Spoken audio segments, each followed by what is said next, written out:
دوستوں، اہل بیت کی شہادت کا غم اور ان کے دردناک واقعات ایسے ہیں کہ جن کو بیان کرنا اور سننا ہر کسی کے بس کی بات نہیں۔ 28 سفر کا دن نواسہ رسول خلیفۃ المسلمین حضرت امام حسن علیہ السلام کی شہادت کی نسبت سے پہچانا جاتا ہے۔ بسم اللہ الرحمن الرحیم۔ حضرت آدم علیہ السلام سے لے کر حضرت عیسیٰ علیہ السلام تک جتنے بھی انبیاء کرام گزرے، ان سب کی تمام خوبیاں اور کمالات ہمارے آخری نبی حضرت محمد مصطفیٰ صلی اللہ علیہ وسلم میں جمع فرما دیے گئے ہیں۔ مگر ایک مرتبہ ایسا تھا جو پیارے نبی کو نصیب نہیں ہوا تھا، اور وہ تھا شہادت کا مرتبہ۔ اور یہ کیوں؟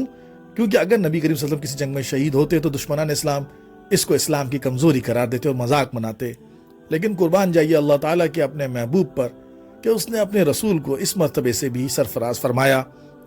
حکمت الہی یہی تھی کہ شہادت کا یہ کمال بھی نبی کریم صلی اللہ علیہ وسلم کو حاصل ہو۔ چونکہ امام حسن اور امام حسین رسول اکرم صلی اللہ علیہ وسلم کے نواسے ہیں، اس لیے ان دونوں کی شہادت دراصل رسول اللہ کی شہادت شمار ہوتی ہے۔ حضرت امام علیہ السلام 15 رمضان المبارک 3 ہجری کو حضرت علی رضی اللہ تعالیٰ عنہ اور سیدہ فاطمہ زہرا رضی اللہ تعالیٰ عنہا کے گھر مدینہ منورہ میں پیدا ہوئے۔ آپ وہ پہلی تفسیر تھے جو سورہ کوثر کی صورت میں اللہ تعالیٰ نے اپنے رسول کو عطا فرمائی۔ سیدہ فاطمہ رضی اللہ تعالیٰ عنہ سے روایت ہے کہ وہ حسن و حسین کو رسول اللہ صلی اللہ علیہ وسلم کے پاس لے جایا کرتی تھی۔ نبی اکرم صلی اللہ علیہ وسلم فرمایا کرتے، حسن میری ہیبت اور سرداری کے وارث ہیں اور حسین میری جرت اور سخاوت کے وارث ہیں۔ ابھی امام حسن کی عمر زیادہ نہ ہوئی تھی کہ آپ کے نانا رسول اللہ صلی اللہ علیہ وآلہ وسلم اس دنیا سے پردہ فرما گئے۔ کچھ مہینوں بعد آپ کی والدہ ماجدہ حضرت فاطمہ زہرا رضی اللہ تعالیٰ عنہ بھی دنیا سے رخصت ہو گئی۔ پھر آپ نے اپنے والد مولا علی علیہ السلام کی شہادت دیکھی۔ اس وقت آپ کی عمر 37 برس تھی اور آپ کو امامت کے منصب پر فائز کیا گیا۔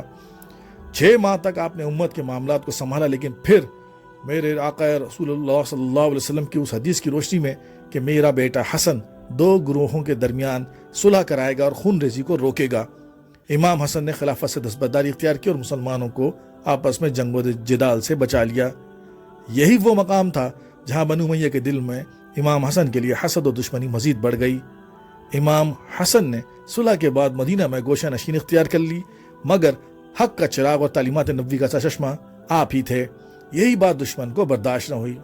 دوستو، یہاں ایک بات میں آپ کو بتاتا چلوں کہ کہتے ہیں کہ جہاں صحابہ کے درمیان اختلافات تھے، وہ ہم ایک ادنا سے غلام ہونے کے ناطے اس بارے میں کوئی بات نہیں کر سکتے کیونکہ رسول کے ساتھ، لیکن وہ صحابہ جو ہیں، ہمارے نبی کی ایک حدیث ہے کہ میرے صحابہ ستاروں کی مانند ہیں، کسی ایک کی بھی اتباع کرو گے تو فلاح پا جاؤ گے۔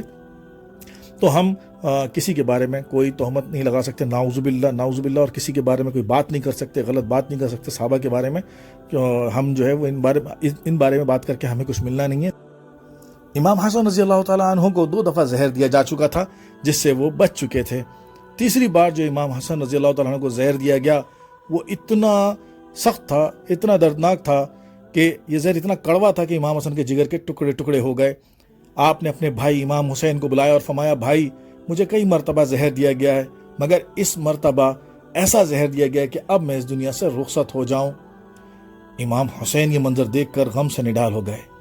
امام حسن کی رگوں میں زہر کی شدت سے خون جم رہا تھا اور چہرہ زرد سے سبز ہوتا جا رہا تھا۔ امام حسین رضی اللہ تعالیٰ عنہ نے تسلی دیتے ہوئے کہا، بھائی آپ کیوں رنجیدہ ہیں؟ تھوڑی دیر بعد آپ اپنے نانا رسول اللہ صلی اللہ علیہ وسلم اور اپنی والدہ فاطمہ زہرا رضی اللہ تعالیٰ عنہا، اپنے والد حضرت علی مرتضیٰ کرم اللہ وجہہ اور جنتی بزرگوں سے ملاقات کریں گے۔ امام حسن نے فرمایا، بھائی حسین، میں ایک ایسے مرحلے میں داخل ہو رہا ہوں جو مجھ سے پہلے کسی نے نہیں دیکھا۔ میں اللہ کے فرشتوں کو دیکھ رہا ہوں اور مجھے کربلا کا منظر بھی دکھائی دے رہا ہے۔ میں دیکھ رہا ہوں کہ تم تنہا رہ جاؤ گے اور کوفیوں کے مظالم تم پر ٹوٹیں گے۔ یہ کہتے ہوئے امام حسن اپنے بھائی کو گلے لگا کر رونے لگے۔